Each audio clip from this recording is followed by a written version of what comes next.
Welcome, welcome, welcome. Nice. So good to see a lot of repeat people coming in.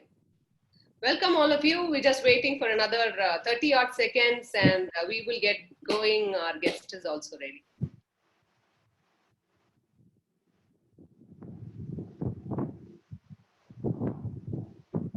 So, Alad, just to let you know, questions will come in the chat box. You don't worry about it. You go about your answering the questions, and when relevant questions come, I will put them.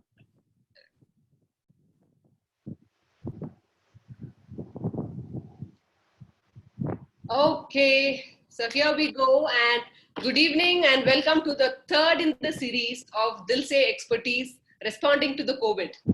My name is Bhuvna Sriram. I am a certified financial planner, wealth manager, blogger, trainer, and mom. I am the founder CEO of Plan to Prosper. At Plan to Prosper, we work with working professionals. We help them build personal assets and create sufficient passive income so that they become financially free to use the time with people and on causes they really care for. And we've been bringing speakers and experts on this show for our audience who are looking at better ways to handle the current situation, the lockdown, the salary cuts, possible loss of income, investment losses, and health scares. We had two very relevant and extremely informative sessions in the last 2 weeks, one by Mandar Zalkikar on loans, whether or not to take the moratorium, how to be smart borrowers, and ways to get out of loans faster. This was a greatly appreciated and extremely informative session. Last week, we had a very powerful session with Amit Trivedi, popular author, trainer, and speaker on how to navigate the crisis in the equity markets as investors. Should we exit and stay in cash now? Should we invest now? We had a lot of stories and funny anecdotes, and this one was thoroughly enjoyable. And today is going to be no less. We have on show a well-known lawyer, Alad Ramachandra Oak. Alad is the founder of YNZ Legal. Alad has over 21 years of experience and great goodwill in the corporate, legal, and secretarial world. He is a Bachelor of Law, Company Secretary, and holds a Chartered Secretary certification from UK, and is a member of the Bar Council of Maharashtra and Goa, and is also an associate member of the Institute of Company Secretaries of India. Alad is also one of the few awesome people I met when I first came to Mumbai with no contacts whatsoever, way back in 2011 when I was working for a company and he was the legal secretary there. He came across then and still is extremely amiable, knowledgeable, very professional, and a giver by heart. Alad has been a friend, a well-wisher, and has been part of my journey as a salaried employee, as a solopreneur when I was working out of co-working space, and he even graced the launch of Plan to Prosper and our office opening ceremony last year. I'm extremely happy and excited to have with us today on our show, Dilse Expertise, Alad Oak. So Alad, thank you very much for agreeing to come on this show, Alad. We have a lot of questions. In fact, when I put it out there saying that we're doing this show, people have started WhatsApping their questions to me, saying, ask this question to him, ask this question to him. If I can't make it for the session, ensure that my questions are answered. So we're looking forward to a very exciting session today. So to begin with, Alad, so today we plan to do succession planning, writing of a will, nominations, family trust, usually a lot of things related to death and how money is transmitted after death. So in our families, we shy away from having this conversation, right? We all know our parents need to prepare a will, but we are very reluctant to talk to them about it. And for ourselves, we think that will writing is for another day altogether. So why do you think this happens, and is this is an acceptable trend? What is your opinion? Firstly, thanks, Bhuvna, for this fantastic opportunity, especially, and I love the statement that we are locked, but we are not down. And that's the amazing spirit, Bhuvna, you and your team has been showing, and guiding your investors, guiding your clients, advising them, and helping them to upgrade their knowledge also. And thanks for this fantastic opportunity once again. And I thank everyone to join today, and let me put my efforts together to give sharings. I would rather give sharings of what I have experienced so far, and probably that could be helpful to you in your future and your life as well. Yeah. So going back to your question, why people are hesitant to talk about wills? When we talk philosophically in our life, only certain thing in life is death. Uh, and some people say that death and taxes, these two things are absolutely 100% sure in life. But the greatest thing is about taxes. We are assured about it. But death, we really don't know when is the end date and where is the end time. But everybody lives the way that there is no end time for them. And that's where the hesitation starts, and people feel awkward to talk about their own death. Uh, there is a requirement to change in the perspective that it is not about the death, but it is about the planning of your hard-earned wealth that you have created over a period of time. And who could better put it than a financial planner like you? That it is not about the debt-related documentation, but it is about what you have earned in your life to put it in correct perspective, and you have to identify who should get the benefit of. And that's something which is really beautiful statement to write about it. And I would urge that not just the old people, but even the people who are in 30s, they should start putting this as a habit of writing as a will without any hesitation. And I have two stories to share about it, which I would definitely share with you over next 2 minutes about what is the importance and other things. Yeah. So does that answer your question, Abuna? So you're saying it's very important. It's not about the age, and we are very. Even if you want to go to heaven, you don't want to die to go to heaven. So when I hear you, that reluctance to talk about death, and it's right. You're very right in saying it's not about death. It's about your hard-earned money and how it should benefit the people it is typically meant for, right? So, Yeah, but having said all of that, it's a good thing to have. But is it a necessity? I mean, what really happens if a will is not written? I mean, sure. are there any real dangers of not writing a will? Is it just a good to have thing, or is it like necessary, completely necessary? Yeah, yeah. So one more situation that people think about it. That look, I have only one flat, I have only one car, and I do not have properties across the city. Why should I write a will? There is no need to write a will as such. So what harm it may happen to me or my family as such? But then that's where it is very critical that you consider this document as a very important property related document and not just a will, but property document which will be administered over a period of time. Now, given a situation that the property needs to be inherited and needs to be bequeathed to the people, but then if you don't have a will, then without a will, if you die, then it is considered as intestate. Without will, you are dying and there is no allocation of the property. Now, will is a document which will identify that and bring clarity about allocation of the property.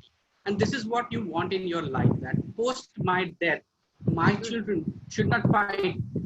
They should have an should not fight. So the will bring that clarity to the children as well. That how is the allocation done by father or mother? Have you had any cases where families, do they really fight over the money? Absolutely, absolutely. So I would can't imagine fighting with my sister or my husband fighting with his sister about the money. I mean, I can't imagine it, but I'm just asking. Sure. So you remember all the movies in the 80s and 90s. Those movies were a lot dependent on this wasiyat and virasat.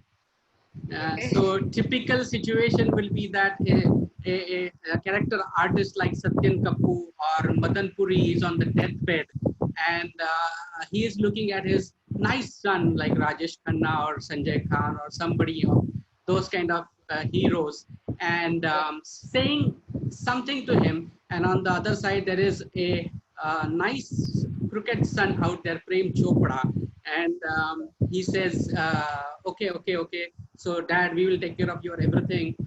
your wishes and everything. And here goes the Satyan Kapoor, this Madan Puri dies, and without any will. And now Prem Chopra throws everybody outside their home, and yes, and then the hero will do all the fights in the courts and everything, and then finally he will get a respite by entering into the premises which he would have actually visited or should have possession 10 years back. So just imagine that if somebody is dying without a will, and although everything is fine when the parents are around, but you never know what may happen after that. Two things. One is litigation is absolutely costly, and it takes a lot of toll in terms of monetary and the time as well. So do not leave any doubt over there. Have a good document, so that although you know that your children are absolutely loving each other, but you create a precedent that, okay, this is my property, I make a decision and you adhere to my decision. That's the way.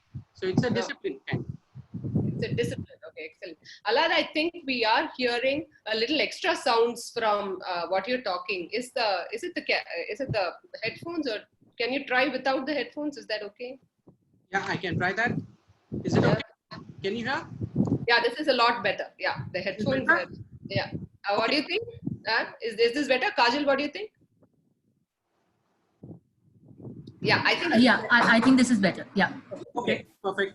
Yeah, good. So I love that story of Prem Chopra, and so you're saying what happens in the movies might happen. So it's a great point that you're saying discipline of adhering to the wishes of the parent is something that you want to bring into the family. So this is amazing. How can we really open this conversation with our families? Do you have any tips on how can we talk to our parents about writing a will? Not just parents. I mean, I would go back to again the same thought that it is not just about parents, but we should talk to everybody.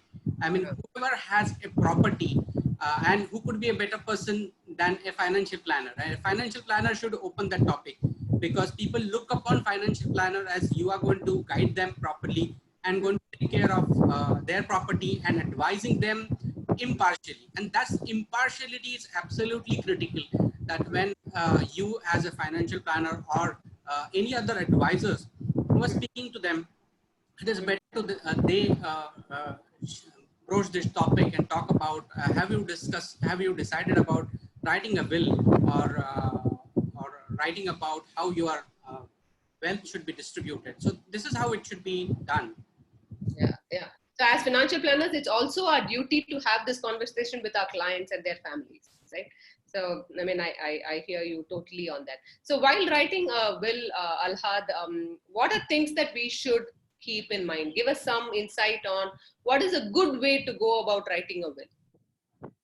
Good way to go for writing a will.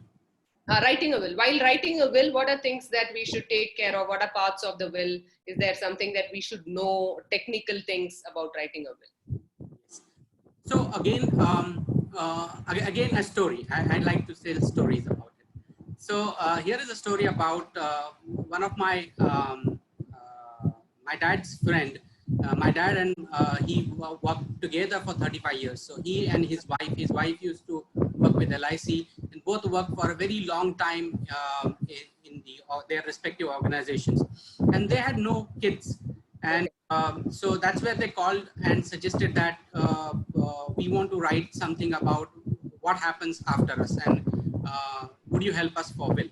And that's where I started discussions with them. And this is a typical trend, and Bhuvna, you would agree that in your journey as well, you must have found these kind of people where the husband is taking care of all the family financial related matters, and wife says, okay, you just tell me where I'm supposed to sign and I will sign. And also that lady is no lesser educated. I mean, she is equally educated, but she would say, okay, I know you are paying attention to, I don't want to get into this. And all the time. So this is what it happens in this kind of situations, that assimilation of data is something that we lack at. Okay. And although they had created immense wealth over a period of time, there was no single document that could reproduce what kind of investments you have over there. And I think that's very important aspect, because one document will provide all the details. And this is very important. And then when you start writing about will, I would suggest that go by, so you use any avenues. There are websites that help for will making. You can get help of professionals for will making. But the methodology that you should do as a individual is that try to bring every information on one document, collect all the information that you have on document, so that it will be helpful to put it properly to the concerned professional, and the concerned professional will guide you to write and complete the will and execution of the will as such. Okay. So a complete list of documents, you say, is the most important aspect of writing the will. But what about deciding on who should get the money, or who will actually do the work after the death of the person? So is there anything that we need to know about all of that? Yes. So this is what, again, going back to the story of the whole uncle and aunt. They were writing their will for more than 1.5 years period of time. So Really? I was their family member kind of. Every 2 or 3 months, I would go there and they would tell me about, these are the new list of beneficiaries. And they would revise this. They would think about it. Okay, I want to donate it to my school. And so they were in their 70s, and their schools in Konkan, they wanted to give donations. So every time I go there, there will be a new discussion. But over a period of time, we could put all the documents together. Everything was there. And unfortunately, when uncle died, auntie mentioned one statement that because of all these efforts, I really know what is there as a wealth that I have. I don't know about demat shares. Where do we have demat? Where we have fixed deposits? I didn't know anything. And this document helped me to identify that what is there on the plate for me to live for, I don't know, for how many years now. Okay. Good. So you were talking about wanting to leave money for the school and benefits. I've even heard people bequeath wealth for their pets and all. So I mean, is there a method to identifying who should we leave money for? Is something legitimate, allowed, not allowed? For example, when I wrote my will, I was 33, and one of the important decisions I had to make was bequeathing to my son. Right now, he was and he's still a minor. Right? Can I bequeath? Is there is there a method to deciding who gets the money? Is there any rules about it? Sure. Now let me give few jargons here, because we are going to use certain technical words. Let me talk about certain jargons, if you allow me, Bhuvna. Okay, sure. That will is the document which is written by a person who wants to bequeath their property. So bequeath or bequest is about the property distribution. Codicil, that's another document which is called as an amendment to a will. And there is the person who writes the will, his name is, he is called as a testator. The person who's a beneficiary, the person who gets benefit of the property in the will is beneficiary or legatee. Then is a person who is going to actually distribute all these things to beneficiaries is the person known as an executor. Okay. Then when the will post death, when the executor approaches the court to get the will affirmed by the court, it is called as probate. So these are the certain terminologies. And coming back to your question about who should get the benefit.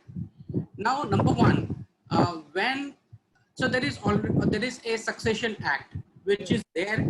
So if somebody dies without writing a will, that succession act will be applicable. But here is my opportunity that I want to allocate my property not as per the succession act, but as per what I wish to give it to somebody. And that's where it's my opportunity. And I will share a couple of cases where people have given the property to different people rather than immediate kins as well. So that is possible. And so the beneficiaries could be son, daughter, your wife, your parents, and your close relatives. If I do not have any close relatives, then I can always give it to my brother, my sister, kids of my brothers and sisters, or my friend, or my friend's kids, who are essentially taking care of my health and my life as such. So I can give it to them. Some people may go to the extent of that I want to have certain portion of my life to be dedicated for a noble cause.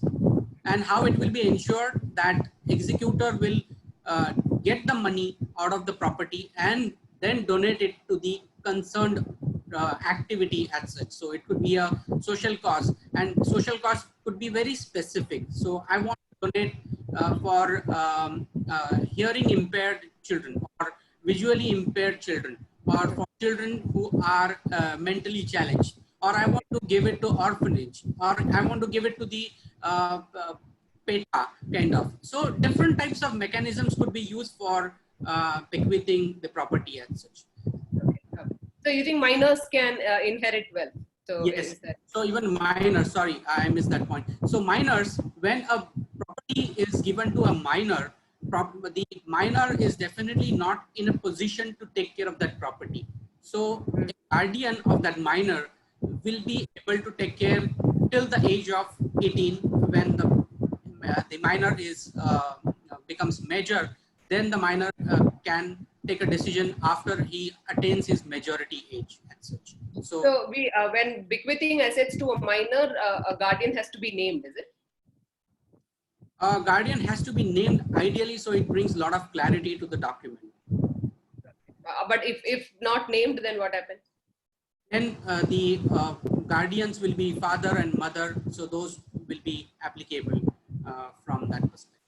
But that's where the critical thing is. If there is any situation like a divorce happening, now it's a that will is there, and then there is a dispute which is going to happen because guardian will be decided by the court in that case. Okay.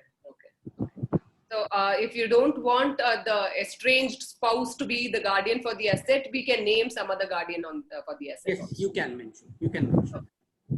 So while we are clear about the beneficiary, what about the executor? So who should be named as an executor?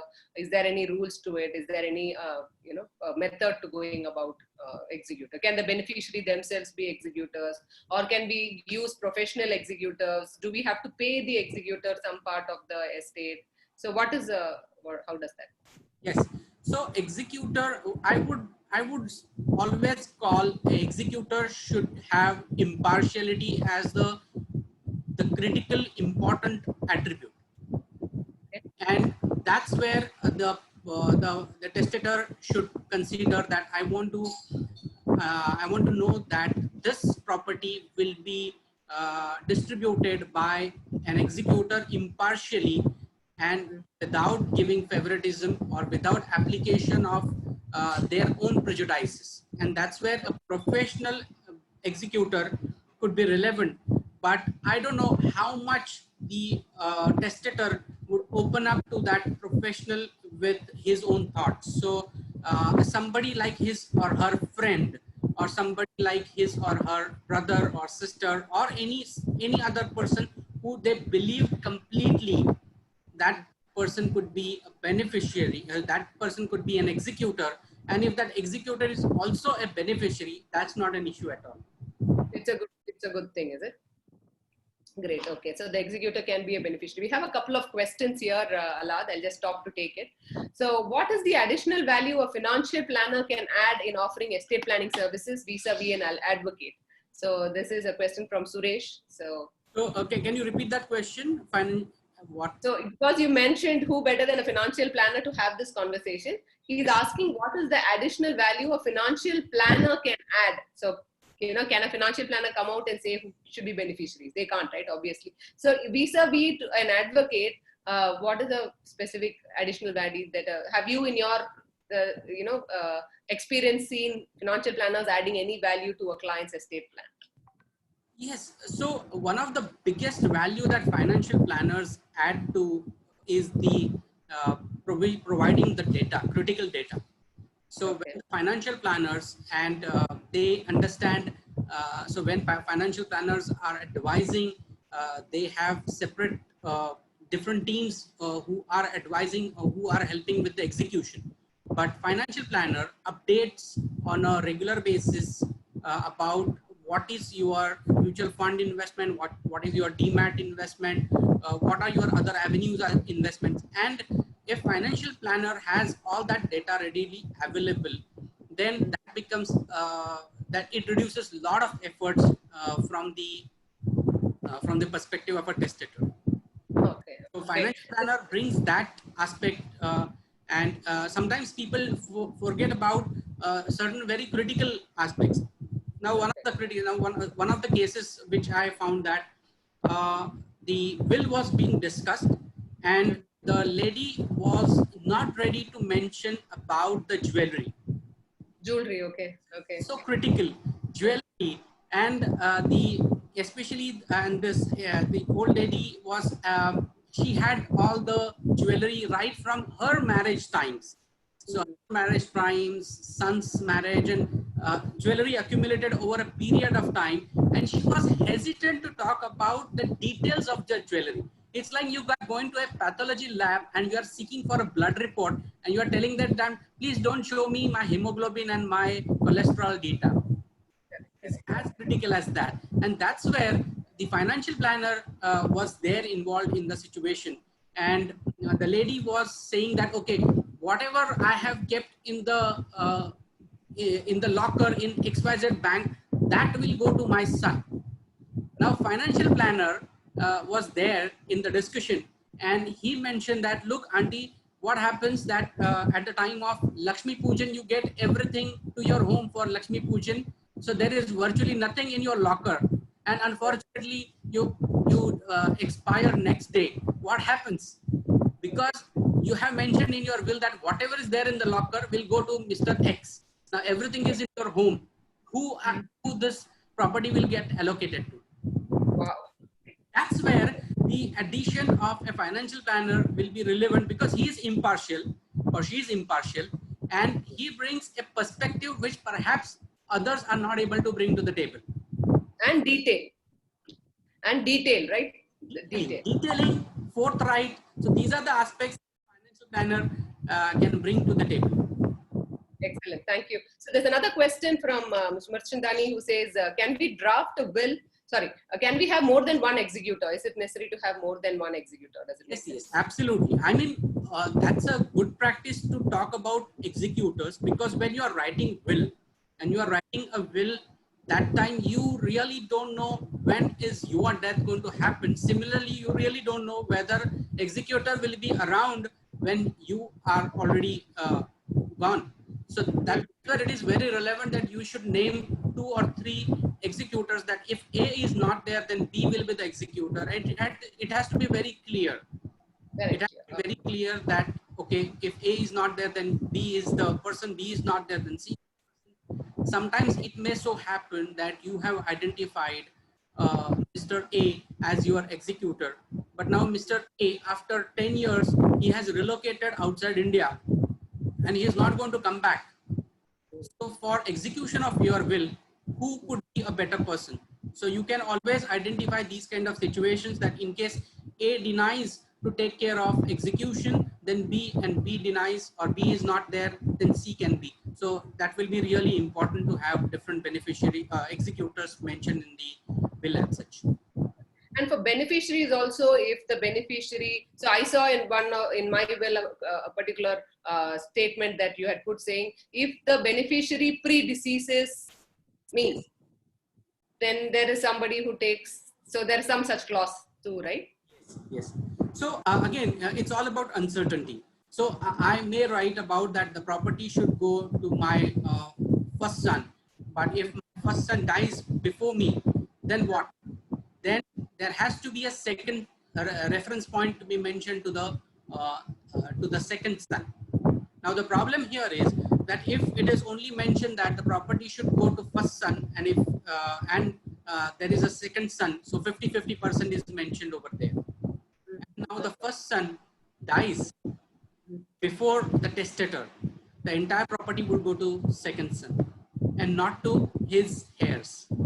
Not to his heirs. That's where you need to mention that if the first son dies, then it should go to his children in the equal proportion, his wife to equal proportion, or these kind of statements should be mentioned to make the document more clear and more enforceable. Very good. I think that's a very, very relevant point. We have a very interesting question from Deepa here with regard to HUF. So she says the HUF, the Karta of the HUF dies without a will, and he leaves behind the wife, daughter, and a son, where the daughter is the elder child. Right. So who becomes the Karta of the HUF now? Is it the wife or is it the daughter, or should it necessarily be the patriarchal way of the son being the Karta? Is there some rule around the HUF thingy? I can specifically give that information in writing if you want, because HUF, to my, so whether that HUF is more from a taxation perspective as an entity, I can check that offline and I can give you a specific feedback on that if you want. Okay. So Deepa, you might reach out to Alad with this specific question. So she's got another question saying if a house is in the name of the husband and wife, and the wife is the second holder, like how you were saying 50% holder, and the husband dies without a will, and there are two children apart from the wife who are his heirs, then how do you transfer the house to the wife's name? Does the wife become the sole owner of that property, or is the 50% owned by the children? How does that work? So she wants. So I would give you a situation where how things happen practically. So when in normal life, what would typically happen in a cooperative society? So you have a flat in your name. There are two joint holders, okay, and the society will always say, the society members know you. You give a death certificate, and the name of the first holder is removed. The property seems to be in your name. Okay, so the second holder becomes the sole owner of the property. No. So that's where the political aspect, because he has gone intestate. Okay, he has gone intestate. Person has died intestate, and that's his property needs to be allocated to the to his heirs as such. And in certain societies, you will find that people would insist about a probate, or they would request for a letter of administration for these kind of documents from the courts. And that's where the real struggle starts, or rather I would say the struggle starts when the lady who's selling the flat, she has already got the advance money, the purchaser, and the purchaser has shared the documents for loan processing to the company. That's where the loan processing company may ask about that there is no proper documentation, and where is the no objection certificate, and many other things will start, and there will be a lot of delay. So it would be better that you should get proper documentation done.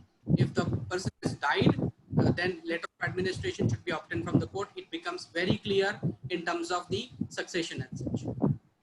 So what happens if the children say a no objection, does the wife get to be the sole owner, or all three of them have to sign the documents when a sale has to happen? So what is the right procedure? So, so there are two situations. One is about when the children are minor. Obviously, they are not able to make any decision. So she has to make a decision on their behalf.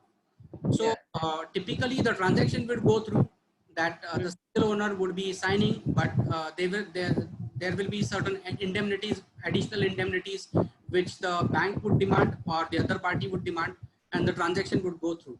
To be on a absolute safer side and to be on a very, very assured zone, you should have a proper documentation done through a court process, having a letter of administration, getting the entire title in the name of all the parties, and then go ahead with the transaction.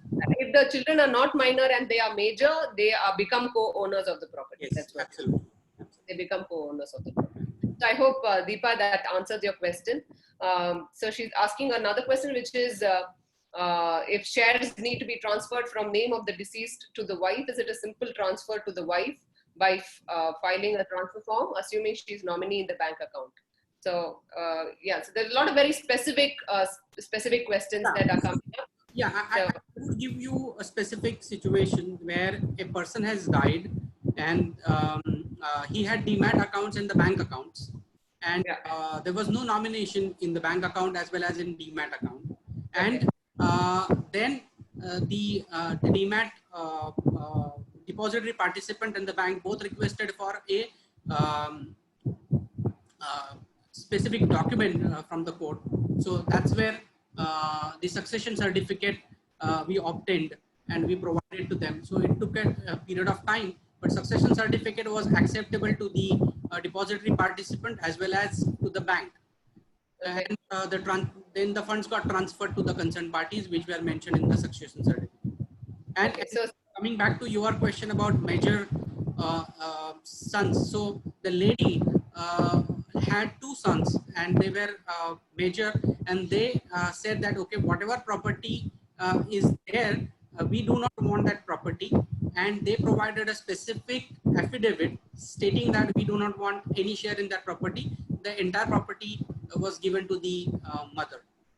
I think, okay, that makes a lot of sense. So legally they become owners, but they can choose to give up their right to become owners. So from the law perspective, when you have shares or you have bank accounts, so this will be considered as kind of a movable asset rather than an immovable asset. Yeah. So movable assets, if they are jointly held, then the person who the survivor becomes the full owner. That's correct. That's correct. Movable assets. And in immovable assets, if they're jointly held, 50% goes to the heirs, right? Okay. So Deepa, I hope that answers your question. Okay, so there's another question. So after a person dies, is it necessary to inform all the banks and everybody about the person dying, or how long can the account be operational? So now information is definitely required, but before that, I would urge that you could get all the documentation done.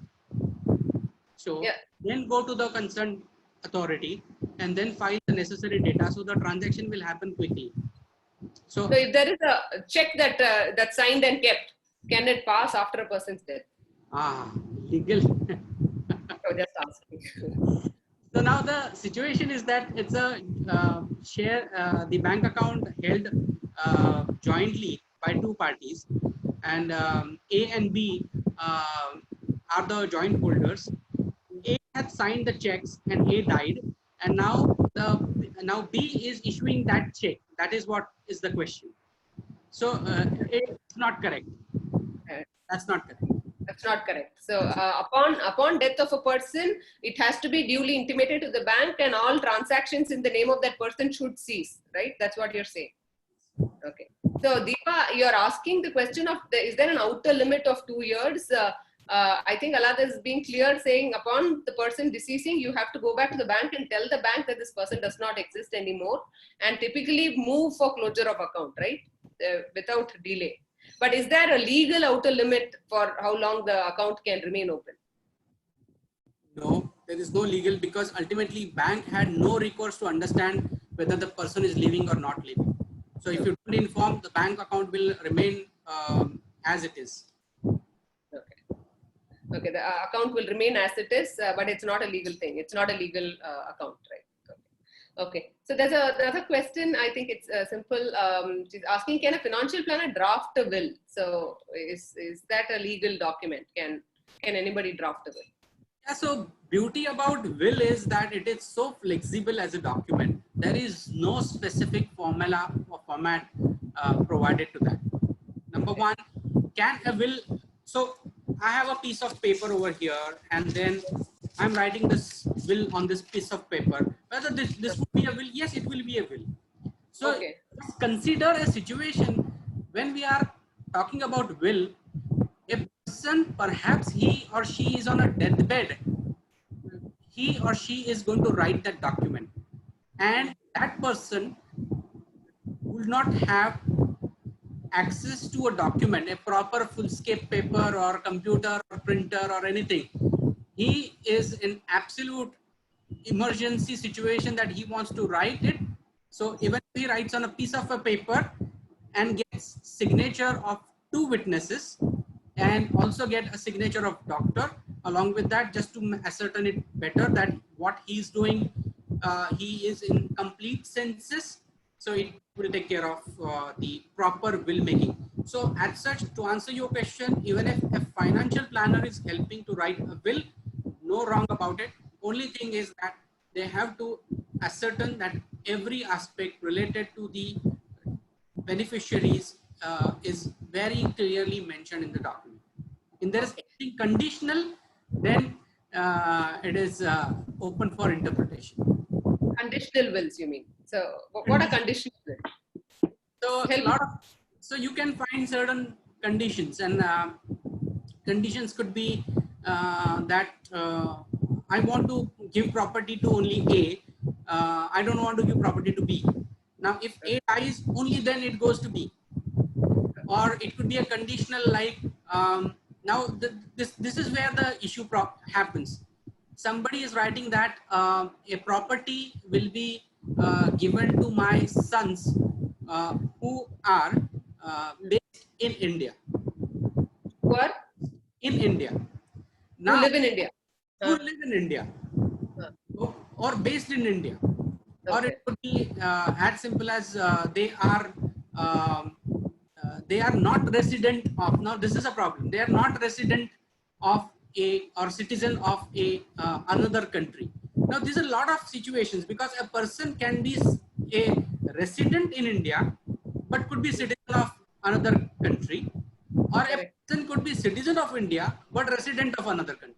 So then this will create a lot of confusion and issues at later stage, and that's where somebody who is helping to write a will should apply the test of time, not just today, but what is going to happen after 15 years of time as well. So this statement should hold good, or this statement should be meaningful, or it should be enforceable as such.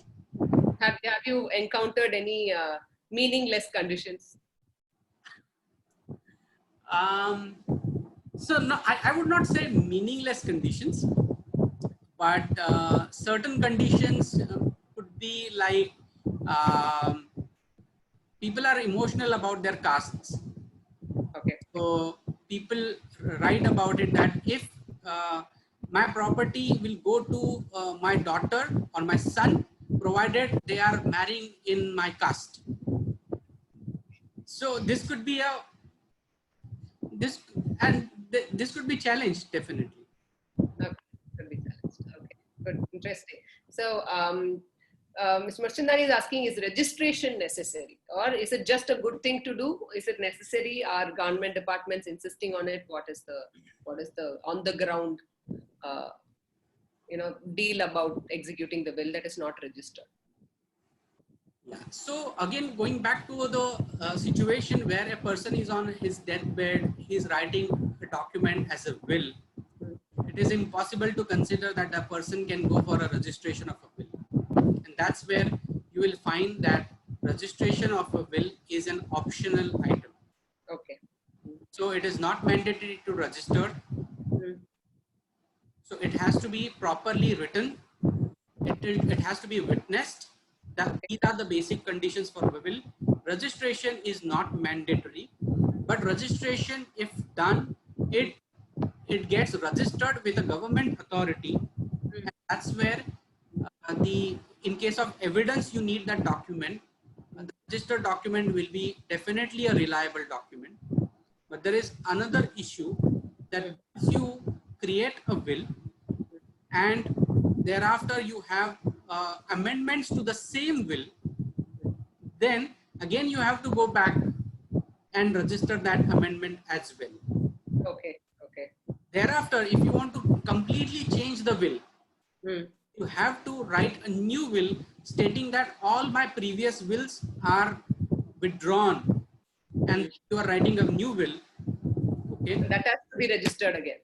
And then it has to be registered again, because so if the revised will is not registered, then the previously registered will is the valid will, is it? Is that how no, it not necessarily. Not because ultimately the evidence is very important. You have two witnesses who are going to come before the court and say that, okay, we know that as of today, this will was signed. We are not aware about the previous will. Although that is a registered will, the court will take a cognizance that whether this will, the current will is the absolute right will or the old registered document on the basis of the situation. It's a all case to case basis.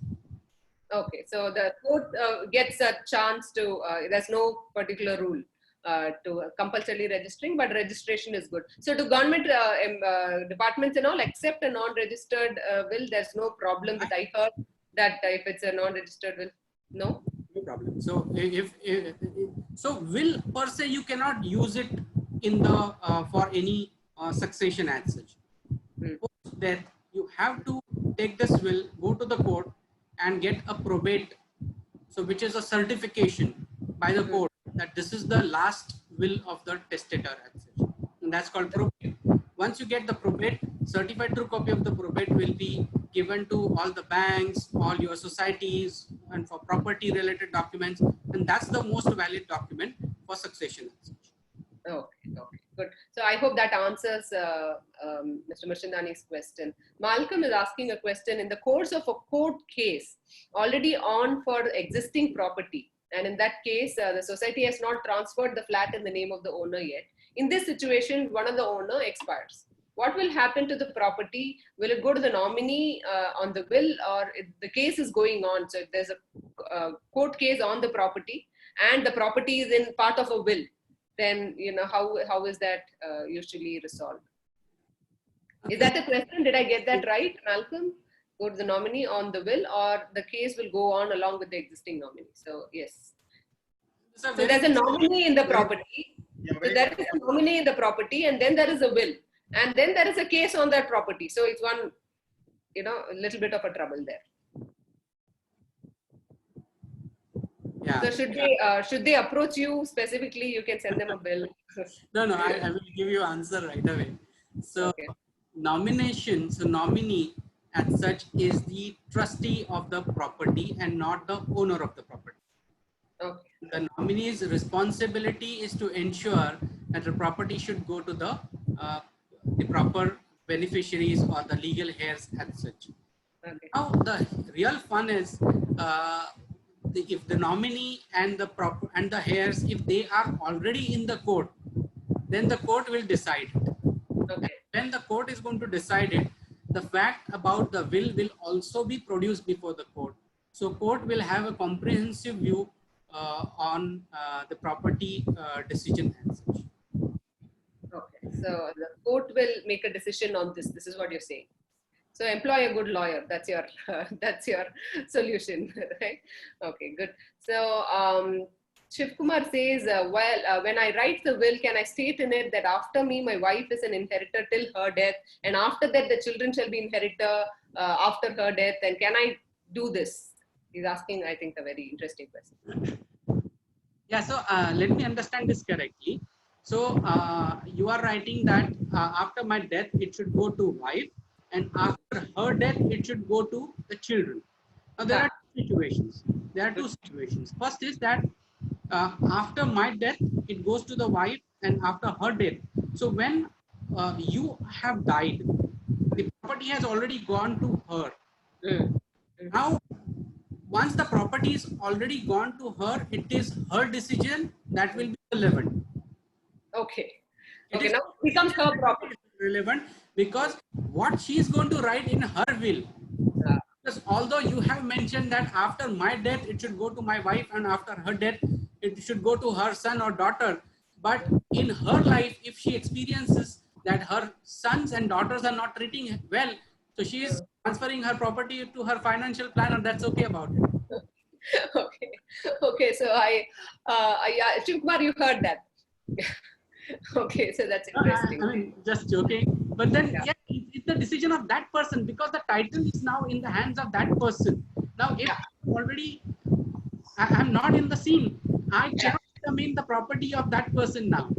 Yeah. So it's only one level you can be clear. That's very interesting, Bhuvna. You're my financial planner.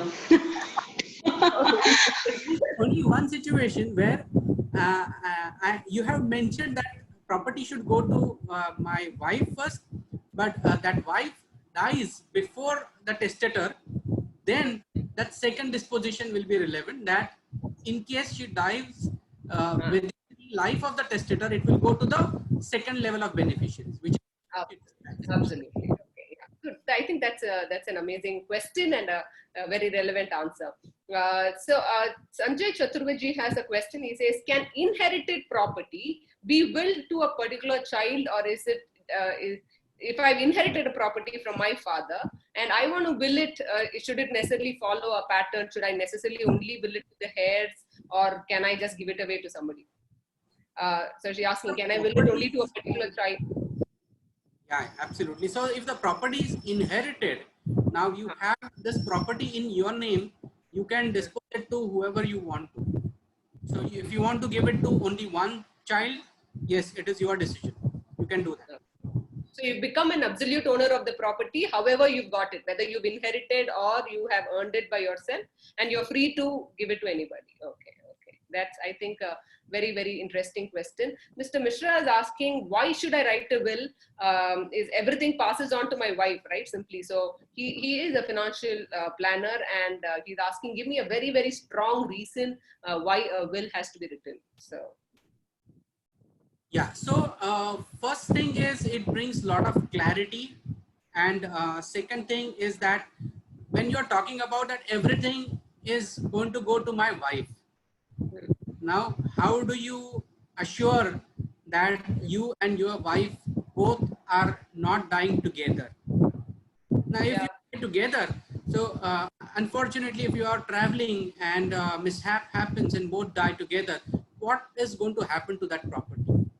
Now, this property will be claimed by somebody who has legal knowledge, but perhaps no relation to you much in terms of emotionally, but just because they have a knowledge, they would come back and claim your property. Rather than doing that, you can always have a will where you can create that eventuality that if we both die together, then it should go to a trust for social cause, because we don't want this property to be going to any other relatives, but it would go for a social cause. Or if you want to give it to any particular relative or friend or anybody else, you can mention that specifically. And that's where there will be a clarity about, and again, going back to the same thing, you are not talking about your death, you're talking about your hard-earned money, how you want to dispose after your death.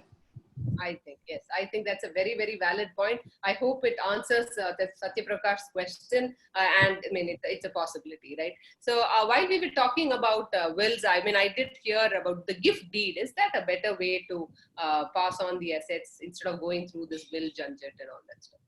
Yeah, so about gift deed and the will, the major distinction between these two is that gift deed will have immediate effect.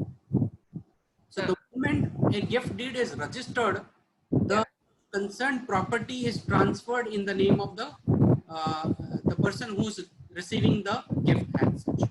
So the donor is transferring entire rights and obligations to the donor as such. Okay. In terms of will, this is going to happen only after my death. So a lot of time people will consider that I would rather give a property by will than a gift deed, because if tomorrow I give a gift to a guy who is Prem Chopra, then tomorrow he will throw me out of my home. Correct. Yeah. So gift means you've given up. You can't take it back, right? You can't. No, you can't take it back. It's irrevocable. And so while it is a good idea to see that your children enjoy the property while you're still around and all of that stuff, it's got its pitfalls. You're saying it could backfire. Yes. Okay, I think that's a very good answer. So there are a couple of questions about cost of transfer of property. Is it a percentage when a will has to be probated and registered, or when the property transfers as part of the bequest? What are costs involved? Is there? Do you have any information on that? So there are two costs. First cost is about the government related cost, which will be depending on the valuation of the property. So whatever valuation of property will determine the cost for the court fees and other fees, stamp duty and other aspects about it. So it will be in the range of around 75 to 80,000 rupees. And then you have cost with respect to the legal representation and such. So these are the costs which are involved. So it's not a percentage of the property value, is it? Not a percentage. So only the value, stamp duty or the court fee related, stamp related value will be on the percentage basis, on the value. Okay. But there is a limit on which, beyond which it will not be. Oh, okay. So if I'm bequeathing a 10 crore property or a 1 crore property, you're saying that cost of transfer will be more or less the same. Yeah. Okay. Is a probate required in all the states? That's a question that. That's a very interesting question. So there are different states which has different rules, and personally, I'm not expert on different states as such. So I would say that okay, in Maharashtra, yes, probate is not required. And Goa also probate is required. Okay, good. And you have to register the will in wherever you were living only, right? So you can't go and register. Is there a geographical limitation to where I should register my will? I can check that and confirm back to you, because so far I have not experienced a situation where somebody is living somewhere else and registering a will. I can check and confirm. Okay, great. There's another thing that we're saying, that family settlements. So instead of going through the will or the gift deed, the families just get together and decide how the money has to be distributed upon the death, and just make a settlement deed and everybody signs it. So it's all very clear. So is that a good way to go about succession planning? Because the will is a confidential document. It's not opened before the death of the person. So there's always that feeling of, I don't know what's written in that will. Maybe I'm not getting enough and all of that. But will a family settlement be a lot more easier, smoother way of going about this? What is your opinion about it? Is that a very valid legal document as well?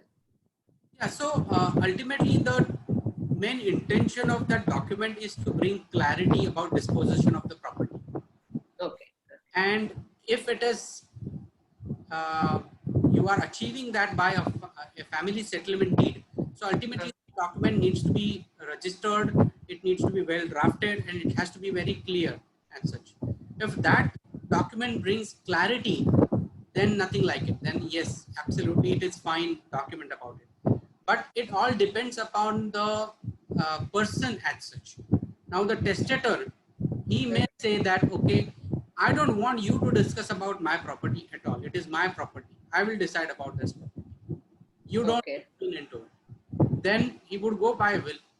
He would not, she would not say that family settlement will be proper as such. Ancestral property, yes, you have ancestral properties where you can definitely suggest, or you have huge land parcels, or you have properties in different cities, then a family settlement would be a relevant document. Okay, family settlement is a relevant document, very valid, right? Yeah, good, okay. So is there an importance of the MWP Act in life insurance? Do you have any information about the Married Women's Protection Act? Yeah, do you have any light?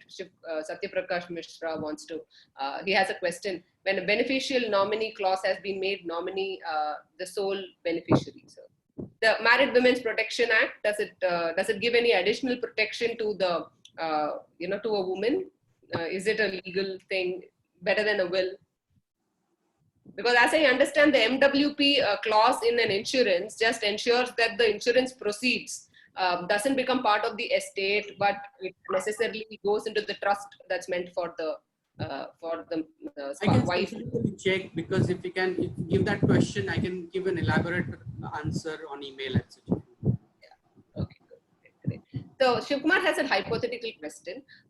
He says, I have two sons and I write, I will my property to only one son, and the other son I don't want to give anything. But if he dies, can the wife come and say, no, both sons should get?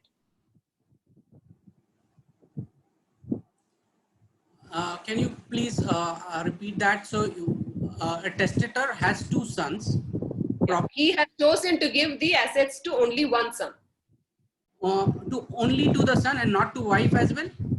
Yeah, so he wants to give his assets to maybe his wife and his only one son, not the other son. He ignores or he does not include one of the sons in his will for whatever reasons. Yes. Right? Can the wife then, upon death of the testator, can the wife then interfere and see that the other son is also given? No, cannot. So she can do whatever about her share in the property, but whatever the testator has written, has to execute the property in the name of first son and the wife as such. And then whatever wife wants to do with her property, she can give it to her second son or whatever she wants to. But she cannot enforce or she cannot override the testator's will as such. Okay. She cannot override the testator's will. Interesting. Okay. So there's one more question from Sanjay Chaturvedi. Can legatees with mutual agreement alter the property distribution as outlined in the will? Can you repeat that again? Can the legatees, can the beneficiaries, after the will has been written and that person dies, the will is read out and they, who gets what. And between the legatees, can they mutually agree on redistributing the assets? It is absolutely possible. It is absolutely possible. Because now consider a person testator is giving his, say, Innova to his 3 sons. You can't expect it to distribute Innova in 3 parts. So ultimately what it needs to be done is the executor has 2 options. One option is that executor will sell that Innova in the market, okay, and then distribute that money with 3 people. Or one of the son would say, look, the Innova resale value of this Innova is say 1,80,000 rupees at this moment, okay, and I would retain this Innova and I would give you 60,000 each. And if that is agreed, then it's a mutual agreement. So once you get the probate or at the time of probate itself, you can have this proposition, put it in the document. Great. Okay, good. I think that answers Sanjay's question. Does it answer Sanjay's question? Yeah. So I think we've had a lot of these questions. I want just a little last conversation about private trusts. So does it make sense to have a private trust? Because we know of cases where a private trust is completely immune from any other legal action. So if the money is meant for a specific purpose, can we create private trusts for that purpose and ensure that, let's say, for example, I have a lot of borrowings and then I die and I have some assets that I've meant for my son. But as part of my estate being wound up, the money that's meant for my son is used to repay my loans. Then is there any way that a private trust can protect the interests of what it's meant for? Is that a good thing to do in succession? Private trust, it is possible to make a private trust, but again, it needs to be administered by the trustees and such. So it will have immunity from that perspective. But then private trust, again, creation of that private trust and administration of that private trust, you will have to have additional costs with respect to that. But yes, it will give you certain immunity for sure. Certain immunity, and will it make sense with a certain asset size or with a certain condition? It's not necessary. No. So private trust can be a useful. You have to definitely look at the cost factor as well, depending on when you ensure and go that for a private trust. Okay. So tell me one last thing, which is in the life insurance policy. If I have a life insurance policy and I have specifically mentioned that this life insurance policy, that I've nominated my mother in the life insurance policy, and if I die and in my will, I have not mentioned that this life insurance policy goes to my mother. Does this life insurance policy becomes part of my estate, and does it have to necessarily go to my legal heirs? Because the life insurance policy is meant for protection of interest. Is there any rule around it? Yeah. So while writing the will, there is no knowledge on the insurance policy. Or rather the insurance policy got omitted while writing the will, and that policy has nomination as mother. That's what the question what will Yes. happen to that? Yeah. Going back to the same obligation of the nominee, it is the nominee's responsibility uh, to distribute the money that they get it to the beneficiaries or bring it to the whole estate. And now, since this is not mentioned in the will, this needs to be decided by the court as such from the succession perspective. Oh, okay. This will go into court for discussions. Okay. Okay. Good. So I think there's a lot of very interesting scenarios that pan out when succession planning happens. While the will is not as a legal document, anybody can write a will. A financial planner can help people write a will. It's always a good idea to run the will through a lawyer to get a legal opinion on whether everything has been covered, whether it makes sense, legally can it be challenged. So do you think that needs to be a legal sanctity on a will that is not prepared at the last moment, but a will that is, you take that 1.5 years, like how uncle and auntie took, you think through the process, should we necessarily run it through a lawyer? Does it add any more sanctity than, is it a good practice? Practice of what? Of running a will through a lawyer. So even after a will has been prepared. Yeah. So lawyers or any professional, I would say they will have an attribute of eye for detail. And when you are using certain words with specific with terminology which is used in normal parlance, lawyer will always consider what are the different interpretation of the same words, or what different interpretation may emerge out of that will. So it could be a condition, it could be non-specific reference points, and the lawyer will bring that specific aspect to the table and bring a clarity to the document. As mentioned, eye for detail is very, very relevant. That's relevant. So while somebody was asking whether it makes sense for the financial planners to just write, even if you're writing the will for your clients, please run it through a lawyer, because there might be a few legal things that we might not know or the client might have missed. Yeah. Right? So if you go in any industry, there is always a method followed is maker checker. So it's always good to have a checker with you so that you are assured about completeness of the document, and there is somebody has checked the document besides you with a different perspective altogether. Okay, great. I think this has been an amazing conversation, Alad. It's been over an hour, and we've had a lot of very interesting questions from all the audience. And I'd like to take this opportunity to thank you very much for taking your time, for coming here and answering all our questions very, very patiently. And thanks for all of you. Oh, there's one more question. Documentary proof required to be attached. Okay. So that, sorry. While I'm saying thank you, there's one question coming. I think it's a very relevant question. While a will, along with the will, should proof of documents be attached? Like the mutual fund statements and bank account statements? Is that necessary?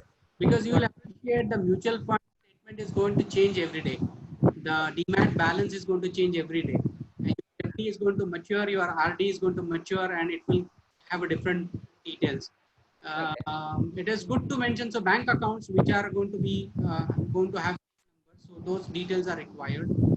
Your property documents details are required. So the property description is very relevant. So wherever you have a fixed kind of description, that is required. Something which is variable and changeable, you need not.